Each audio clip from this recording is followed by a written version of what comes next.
இப்படி ஒரு தோல்வினால இத்தனாவது இடத்துக்கு போவோம்லாம் நினைச்சு கூட பார்க்கலங்க. ஆனா நினைக்கக்கூடிய விஷயமா தான் நீங்க பண்ணிக்கிட்டு இருக்கீங்க அப்படின்ற அளவுக்கு வந்து பாத்தீங்கன்னா, ஐசிசியோட வந்து டீம் லிஸ்ட், அதாவது டெஸ்ட் ரேங்கிங் லிஸ்ட் வந்து ரிலீஸ் ஆயிருக்கு.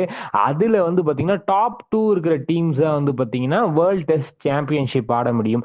ஸோ வந்து பாத்தீங்கன்னா இது வரைக்கும் நடந்ததுல ஃபைனல்ஸ் கிட்ட வரைக்கும் போய் தோத்துட்டு வந்திருக்கோம். சவுத் ஆப்பிரிக்காலாம் ஜெயிச்சிட்டாங்க கப்பு. இந்தியா நீங்க என்ன பண்ண போறீங்க அப்படின்லாம் இருக்கும்போது வந்து பாத்தீங்கன்னா நேத்து மேட்ச் ஜெயிச்சிருவாங்க. செகண்ட் இன்னும் ஒரு மேட்ச் இருக்கு, ஜெயிச்சிட்டாங்கன்னா 2வது இடத்துக்கு வந்துருவாங்கன்னு கனவு கண்டுட்டு இருந்தோம். ஆனா நேத்து மேட்ச்ல வந்து பாத்தீங்கன்னா பவுமா அண்ட் கோ வந்து பாத்தீங்கன்னா மொத்தமா ஒரு லாரி மண் அள்ளி போட்டு வந்து பாத்தீங்கன்னா சமாதி கட்டிட்டாங்கன்னே சொல்லலாம். அதுவும் வந்து பாத்தீங்கன்னா இன்னும் ஒரு மீம்லாம் ட்ரெண்ட் ஆயிட்டு இருக்கு. அதாவது நம்ம கை உடைஞ்சு வந்து ஆடின இங்கிலாந்து பேட்ஸ்மேன் அனில் கும்ளே போலிங் போடும் போதெல்லாம் கட்டு கட்டிட்டு வந்திருப்பாரு. தோனி வந்து பாத்தீங்கன்னா அந்த அதாவது பாத்தீங்கன்னா ஐஸ் பேக்லாம் பின்னாடி வச்சுட்டு வந்து ஆடுவாரு. இன்ஜுரிஸோட ஆடின தாதா கோலி போட்டோ எல்லாம் போட்டு, எப்பா கழுத்து வலி தானப்பா கில்லு, நீ வந்து ஆடுறதுக்கு என்ன, அந்த 30 ரன் அடிச்சு கொடுத்தா நம்ம ஜெயிச்சிருப்போம்பா அப்படின்ற அளவுக்கு வந்து பேசிட்டு இருக்காங்க. என்ன பண்றது, அந்த 30 ரன் வித்தியாசம் தோத்து தான் போயிட்டோம். படுதோல்வின்னு கூட சொல்லலாம்.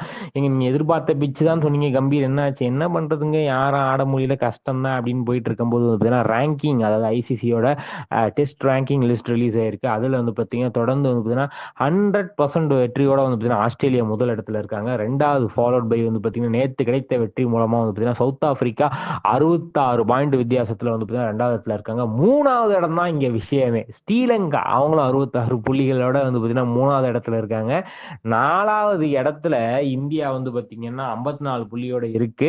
ஸோ 5வது இடத்துல பாகிஸ்தான் ஃபாலோட் பை 50 புள்ளிகள், 6வது இடத்துல இங்கிலாந்து ஃபாலோட் பை 43 புள்ளிகள், 7வது இடத்துல பங்களாதேஷ் வந்து பார்த்தீங்கன்னா 16 புள்ளிகள், அதுக்கப்புறம் அப்படியே ஃபாலோட் பை வந்து பார்த்தீங்கன்னா வெஸ்ட் இண்டீஸ் நியூசிலாண்டு இருக்காங்க. ஸோ வந்து பார்த்தீங்கன்னா 4வது இடத்துல இருக்கு இந்தியா.